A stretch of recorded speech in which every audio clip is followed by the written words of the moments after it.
Medeniyetin beşiği, tarımın ilk başladığı nokta, ilkokulda, bundan 50 sene önce de bugün de bunlar öğretiliyor. İşte atalık tohumlarımız var.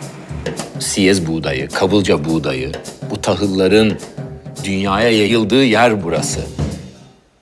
Peki biz bu kültürel mirasın ne kadar farkındayız?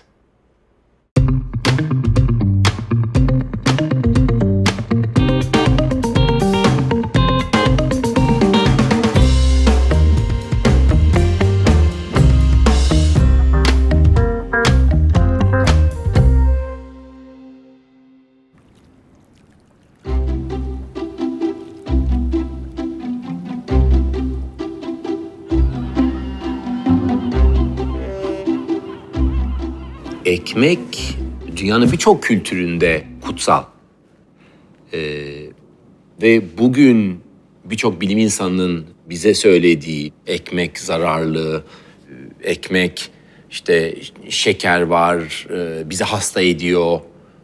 Gluten kelimesi çıktı. Hepimiz gluteni konuşuyor olduk. Bu yoktu 20 sene önce belki, özellikle bir hastalığı olanlar dışında.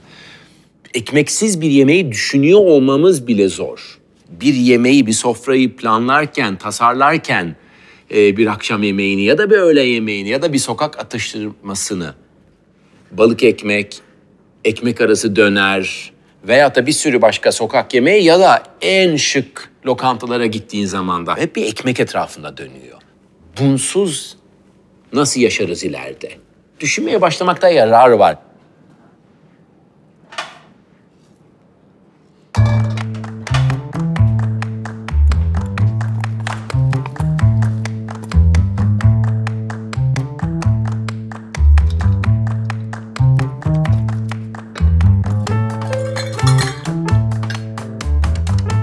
Ekmek yiyip yememek tartışılan bir konu ama yiyecekseniz en azından evinizde bunu yapabileceğinizi de bilin. Malzemeyi biliyor olsunuz. Yapması biraz zaman aldığı için gereğinden fazla alıp tüketmiyorsunuz. Eğer işte birkaç yıl evinde beslediğin bir ekşi mayadan ekmek yapmaya çalışıyorsan biraz daha zor olabilir. Ama çok kolay versiyonlar var. Örnek daha yoğun tadı olan bir %100 çavdar ekmeği yapmak son derece basit. Malzemeyi bir kapta karıştırıp bir kalıba koyup pişiriyorsun alt tarafı.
Ekmek yapımı o kadar endüstriyelleşti ki artık yenemez hale geldi çoğu zaman. Bazı insanlar ise bu trendi tersine çevirmek için uğraşıyor. Daha özel tahılların kullanıldığı artizanal fırınların ortaya çıktığını çok görüyoruz şehirlerde. Selçuk Aykan ise uzun yıllar dünyanın muhtelif noktalarında çok uluslu şirketlerde çalıştıktan sonra yeter deyip Bozcaada'ya taşınmış ve iyi ekmeğin, iyi ürünün peşine koşmuş. Herkesin bildiği bir terim vardır. Yani en güzel çözüm bulmak okulları kapatmaktır. Diyoruz ki ekmek yemeyin ve olayı bitiriyoruz. Ama kimse niye, nasıl, neden, niçin bunu yapmıyoruz diye kimse sorgulamıyor. Bunun yerine diyorlar ki işte ekmek yeme ne yiyin? Glutensiz ürünler alın. Peki o glutensiz ürünlerin çoğunun mutantla değiştirilmiş yapılmış ürünlerden olmadığını nereden biliyor? Bunun tohumlarını nereden buldun? Yani Ya şimdi o kadar ilginç ki. onunla yani nasıl emin olabildin? Şimdi- Hep vardır ya bir güvensizlik. Nasıl emin olabildin ki bu gerçekten Şimdi şöyle doğru, bir şey var. Kızılca veya da Şimdi doğru? şöyle, bu köylerde hala fakir insanlar kendi tohumlarını saklayaraktan ileriye dönük şey yapıyorlar. Geleceklerini sağlıyorlar. Çünkü Sana vermiyorum. Nasıl olsa ya, haberi yiyorsun diye. buğday şey yapmalarına imkan yok. Tohumlarını satın almıyorlar. Kendi tohumlarından yapıyorlar. Türkiye'de 1960'lara kadar %100 kendi tohumlarımızı eken biçen bir toplumuz. 1960'tan sonra yurt dışından tohumlar gelmeye başlıyor. İşte Çukurova bölgesine. Ve çiftçiye deniyor ki ya sen bundan 200 kilo alıyorsun. Bu tohumu dik bundan 400 kilo alacaksın. Tabii çiftçi bu çok hoşuna gidiyor. Yani kimin hoşuna gitmez ki? Bir anda adam zenginleşiyor. Ama ne oluyor bu? 3-4 tane problemi kendi içinde getiriyor. Bir, bu tohumlar haşerelere karşı dayanıksız olduğu için bu sefer daha fazla zirai ilaç kullanmak zorunda kalıyorsun. Tabii normalde toprak 200 kilo buğdayı besleyecek kadarken bir anda sen 400-500 kilo almaya başladığın zaman toprağın içerisindeki bütün olguyu çekip alıyorsun. Bu problemi gördükleri için gübreyi icat ediyorlar. Yani artificial gübrelemeyle topraktaki yok olan maddeleri koyuyorsun. Vücudunun tanımadığı, yetiştirilmesi tamamen doğaya aykırı ve içine de bir dolu kimyasalı sunduğun bir ürün ortaya çıkıyor.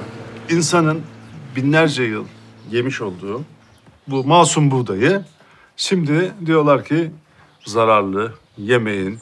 Şimdi bazı araştırmalar okuyorum, deneyler yapıyorlar, fareler beyaz unu yemiyor. Tam buğday ununu yiyor, beyaz unu yemiyor. Genetiğinle oynamış buğdayı yemiyor, atalık buğdayları yiyor. Onlar bile aradaki farkı sezinliyorlar, biliyorlar. Gluten aslında bir protein. Yani 270 tane amino asitten yapılmış bir protein.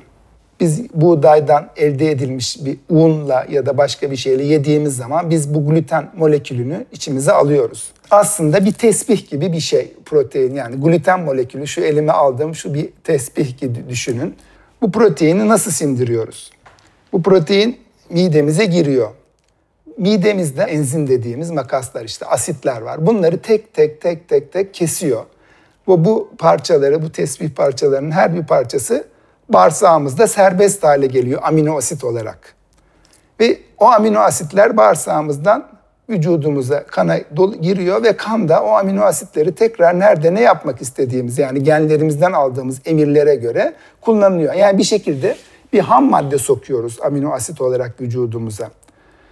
Şimdi gluteni soktuğumuz zaman gluten molekülünü sindirecek enzimler tamamıyla vücudumuzda yok. Yani şu iki tane, şu kavun içi dediğimiz yerdeki gösterdiğim amino asitlerin peptitleri sindiremiyoruz. Yani biz bunu yuttuğumuz zaman bütün bu tek tek tesbih parçalarını ayırıyoruz ama şu kavun içi renkli olan gluten molekülleri, zonulin molekülleri sindirilmeden bağırsağımızda kalıyor.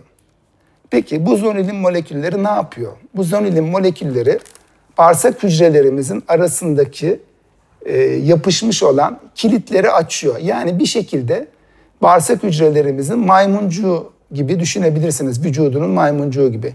Yani biz gluten tükettiğimiz zaman bağırsak hücrelerimizin tamamı kapalıyken bütün surların kapılarını aralamış oluyoruz. Buradan bağırsağın içindeki bütün yabancı, diğer bize saldırmak isteyen bakteriler, toksinler vücudumuza geçebiliyor. Tüm hastalıklar, otoimmün hastalıklar dediğimiz yani MS'ten otizme kadar kanser de hatta bu şekilde gelişiyor. O bakımdan yani zonulin bizim surlarımızın kapılarını açan bir molekül. Ve bunu 7/24 almak sizce faydalı mı değil mi? Bence değil. Glutenin bize iyi gelmediğini biliyoruz. Tamam, bunu doktorlar da söylüyor, bilim insanları da söylüyor. O zaman ekmek, bulgur, makarna gibi buğday içeren ürünleri yemeyelim mi? Veyahut da nasıl yemek yiyeceğiz? Bu soru geliyor insanların aklına. O zaman sebzeleri, meyvelere bakmaya başlamakta yarar var. Acaba daha doyurucu, daha kıvamı belki yoğun olan ürünlere bakabiliriz. Kabak bunlardan bir tanesi. Kabağı gördüğümüz zaman sonbaharın geldiğini de anlayabiliyoruz. Manavlarda, pazarlarda böyle üst üste dizilmiş kabaklar görüyoruz ve hep kabak tatlısı olarak çoğu şehirli bunu kabak tatlısı olarak görüyor. Halbuki birçok yerde bal kabağından, bu müthiş meyveden bambaşka yemekler de yapabiliyor. Egeliler işte kabak sinkonti dedikleri bir yemek var. Onlardan esinlendiğimiz bir yemek. İşte kabak, birkaç tane taze ot, biraz da acı biber, biraz yemekleştirmek için bu meyveyi. Bunları fırında pişirip önce kapalı sonra üstü açık pişirdiğin zaman muhteşem hem ana yemek olabiliyor veyahut da atıştırmalık bir başlangıçta yapabiliyorsun.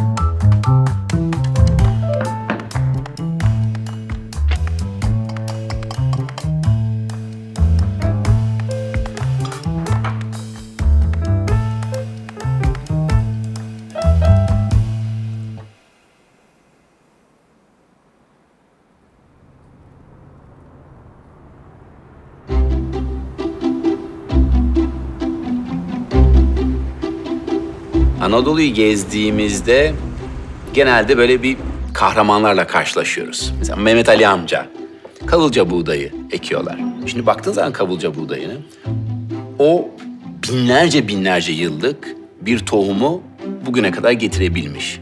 Baktığınız zaman Mehmet Ali amcanın tarlalarına, normalde bildiğimiz buğday tarlaları böyle başak başak durur. Ama onunkiler sarı. Çiçek tarlası sanki. Çünkü hiçbir şey katmadığı için, o kadar saf ve temiz olduğu için içinden börtü, böcek ne varsa tamamen serbest büyüyor her şey. Gavulcanın asıl tarihi 13.000 yıllık, belki daha da fazla. Bu layık mezardan çıktı. Bu asıl buğdayların atasıdır.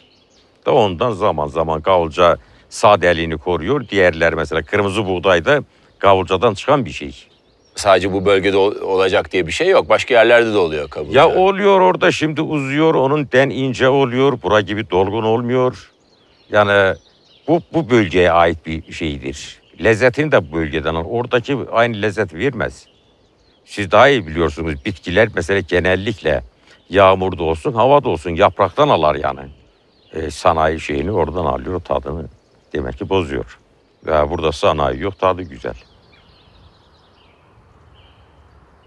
Siyez, kavulca, diğer yani bu tradisyonel buğdaylar daha düşük glutenli.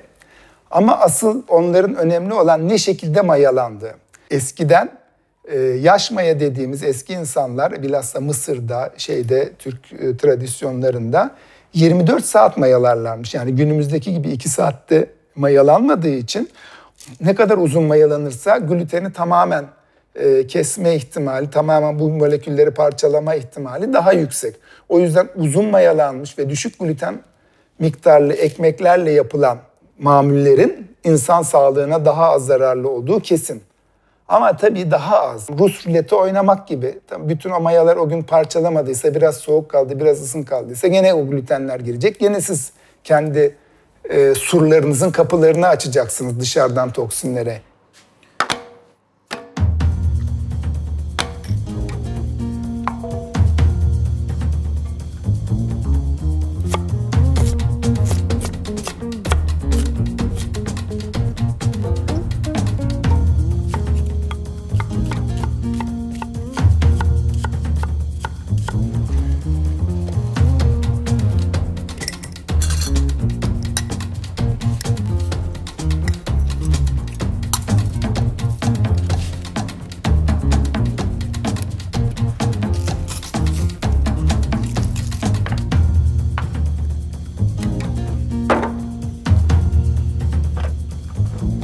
Bazı yemekler var böyle hem yediğin an güzel hem de onu böyle bir hafta 10 gün boyunca da muhafaza ettiğin zaman da kullanabileceğin 1000 tane yeri var.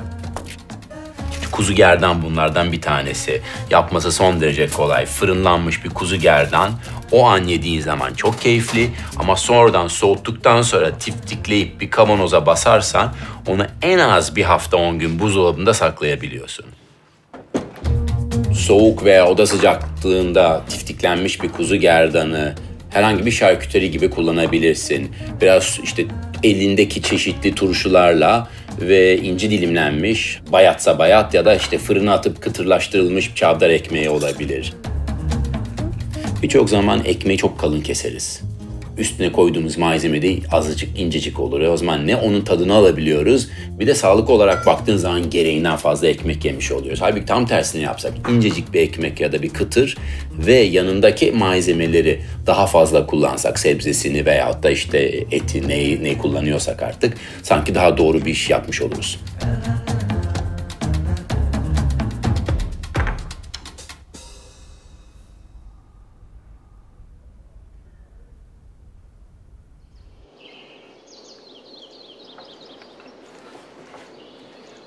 Selam. Birçoğumuz Serra Yılmaz'ı oyunculuğuyla veyahut da yönetmenliğiyle bilir. Ama Esas mutfağa görelim bakalım nasıl. aynı zaman müthiş yemek yapar. Şeker istemiyorsun değil mi? İstemem. Özellikle Akdeniz ülkelerine, Güzel belli. Akdeniz ülkelerinin mutfaklarına kafa patlatır. Birçok filminde yemek ön planda. Kimçiler bilmem neler. başlıyor tekrar. Aynen. Kendi hayatında da bu böyle. Çok merak ediyorum şimdi yemekleri. Şöyle bir şey, biraz daha kuzey işi bu belki. Evet, Tam bu çok senin güzel. İtalya'da alıştığın ekmekler gibi değil ama Ya benim oturduğum çavdardan yerin böyle. ekmeği tuzsuz. Floransa'nın ekmeği tuzsuz. Genelde mi öyle yoksa? Evet, bütün ekmekleri normal ekmeği tuzsuz. Bu böyle pek güzele benziyor. Bu şey kuzu gerdan böyle Oo. hafif riyet gibi biraz. Sen oradaki Ben riyet günlerini çok bir... severim. Anneannem benim epey bilirdi. Yani öyle şeydi. Çok güzel yemek yapardı. Ben de Haremde yemeğim. büyümüş. Yemek yemeye çok meraklıydı. Onları hatırlıyorum. Ve birçok şeyi ondan öğrendim. Bir de meraklıydım ben hep. Çocuktan öğrendim yani çocukluktan öğrendim. Ama mesela hiç yaprak sarmamıştım. Dün gece oturdum. Etli yaprak sarma benim en sevdiğim yemeklerden biridir Türk mutfağında. Ve de ilk sarma tembel olduğumdan zeytinyağlı dolma yaparım. Çok güzel hazırlarım harcını. Ama biber falan doldururum. Çünkü sarma dışarıdan baktığında çok alengirli geliyor. Değil aslında. Değilmiş. Dün akşam bir oturdum. Bir de arkadaşım vardı. O böyle yaprakları falan hazırladı. Bir tencere dolduruverdik. Muhabbet arasında değil mi? Muhabbet arasında bayıldım. Bundan sonra sarma konusunda çeşitli varyasyonlar denemeyi de düşünüyorum. Çünkü Anadolu'da zaten o sarmayı içine farklı şeyler koyuyorlar. İnsanlar evlerinde muhteşem yemek yiyorlar aslında ve her yöre, her köy birbirinden farklı. O kadar etnik, çeşitli etnik kökenden gelen insanlar, değişik dinler, üst üste katmanlar hepsi birbirine girmiş muazzam bir şekilde. Yazın Maremma bölgesi Toskana'nın deniz tarafı. Orada evi olan bir arkadaşıma misafir oldum. O da benim onuruma bir yemek organize etmiş. Bir de ahçı tutmuş. Dedim ki ya niye ahçı tuttum? Ben yapardım yemeği ne olacak? İşte 20 kişi tamam 20 kişiye yaparım ne olacak? Yani benim gözümü korkutan bir şey değil. Şimdi ahçı kadın baştan şöyle kaybetti. Ben mutfağa girdim dedi ki dedi evet dedi siz dedi Türkiyelisiniz. Demek ki rahatlıkla baharat kullanabilirim dedi. Ben tabii derhalde baharat mı? Ben İstanbulluyum. İstanbul mutfağında öyle acı kullanılmaz yani baharat farkı falan böyle bir tartışmaya girdik. Kadın bir sürü yemek yaptı fakat yaptığı yemeklerin hiçbirinde lezzet yok. Mesela darı salatası yaptı ama müthiş lezzetsiz. Bir de çok büyük miktarlar yapmış. Katiyen Çekil ayarlayamamış. oradan dedin mi? Diyemedim. Oturuldu sofraya, yendi. Çok şey kaldı. Arkadaşıma dedim ki bana bak, hemen yarına bir davet veriyoruz. Ben bütün o artıkları elden geçiriyorum. Kadının yaptığı o lezzetsiz patlıcan salatasını, soğan kavurdum, sarımsak kavurdum, o patlıcan püresi, manasız sulanmış patlıcan yeniden attım içine. İşte tuzunu bilmem nesine, darı salatasına öyle yeni soslarla falan. Bütün kalan yemekleri dönüştürülmüş olarak ikinci akşamki davette bayıldılar. Ya bir iki kişi bir öncekinde de vardı. O mu bu gerçekten diyorlar. Yani lezzet öyle bir şey. Hani derler ya elinin lezzeti yok evet. ya da var. Öyle bir şey o. Ben en ufak yani eğer tatları nasıl birbirleriyle buluşturacağın konusunda bir fikrin varsa o zaman elinin altındaki en az malzemeyle dahi mutlaka iyi bir şey çıkarıyorsun. Buna çok inanıyorum. Bir de Toskana'da çok hoşuma giden bir şey var. Şimdi ben israfa çok karşıyım. Hani şimdi böyle bir kaygımız var ya, dünya elden gidiyor, gezegen çok kötü durumda. Ama bunun yanı sıra israf da çok kötü. Her türlü israf. Mesela elektriği söndürüyorum. Bir tek fatura yüksek gelmesin diye değil. Çünkü o benim tükettiğim elektrik dünyayı kirleten bir enerji. Bu Toskana şeyinde, kültüründe böyle bir hiçbir şeyi atmamak, tasarruf etmek, israf etmemek gibi bir şeyi var, kültürü var. Massimo'nun da o şey var ya, yani ekmeği, ekmek altındır, ekmek kutsaldır, ona atma, aynı zamanda Aynen. işte artığından 1000 çeşit yemek yapabilirsin vesaire. Yani bütün dünyada aslında bir akım ama aynı zamanda onun tersinde ya ekmek yememen lazım çünkü içinde şu var, bu var, işte gluten var, seni hasta eder. Daha hazmedemiyoruz, daha sistemimiz ona göre evrilmedi diye bir konu da var. Düşünsene şimdi İtalyan mutfağından buğdayı çıkardın çıkar. Olduğu gibi. Türk mutfağından çıkar. Belki Uzak Doğu'da biraz daha az. Bak Bir burada hayal et söylediğim yani. iki şey var. Şimdi bir kere İtalyanlar makarnadan vazgeçemiyorlar. Dolayısıyla İtalya'da bir diyetetisyene gittiğinde dahi zayıflayayım bilmem ne diye diyetetisyen sana mutlaka birkaç öğünde makarna veriyor. Çünkü biliyor ki vermezse İtalyan onu her halükarda yiyecek. Ve dinlemeyecek. Dinlemeyecek. İkincisi de yemeğin kutsallığı. Bak bu bizim yitirdiğimiz şeylerden biri. Eskiden bir ekmek parçası yere düştüğünde ne yapardık? Yerden alırdık, 3 defa öpüp başımıza götürürdük. Ben bunu her zaman yiyeceğin kutsallığıyla ilgili olarak gördüm. Bütün bu sanayi ürünleri, paketi açıyorsun, hazır bir şey ısırıyorsun. Bu çok bilmem neymiş, atıyorsun. Ben tamamen buna karşıyım. Yani üretilen şey, emek vererek yaptığın şeyi yapıp atamazsın. Bir de artık yemekleri ben mutlaka dönüştürürüm. Yani öyle bir şeyim var benim. Çorba yaparım.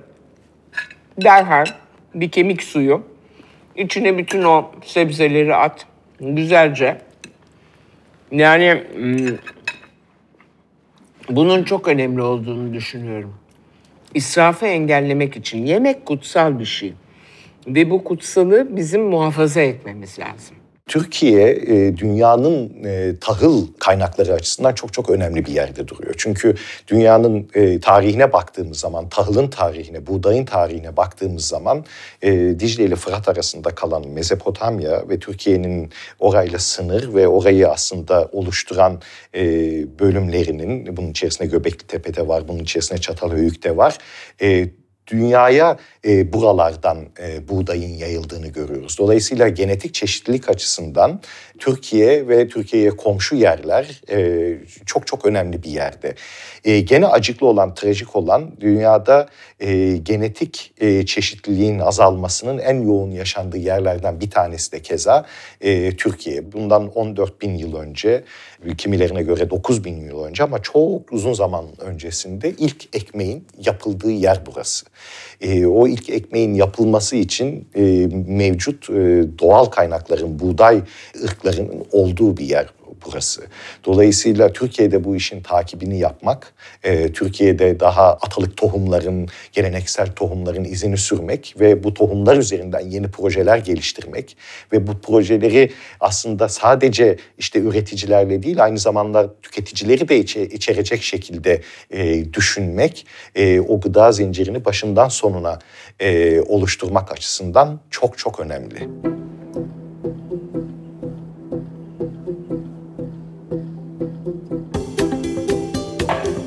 tarımın başladığı noktadayız. Tahılın hayatımıza girdiği yerdeyiz ve artarak bugüne kadar geldi. Ama bize yararlı olup zararlı olduğunu tartıştığımız bir dönemdeyiz. Hiçbir zaman üretmediğimiz kadar büyük tonajlarda tahıl üretiyoruz. Çok da yararlı olmadığının farkındayız. Peki bugüne kadar geldik. Bundan sonraki 15.000 sene ne yapıyor olacağız? Bu soruyu sormanın vakti sanki geldi.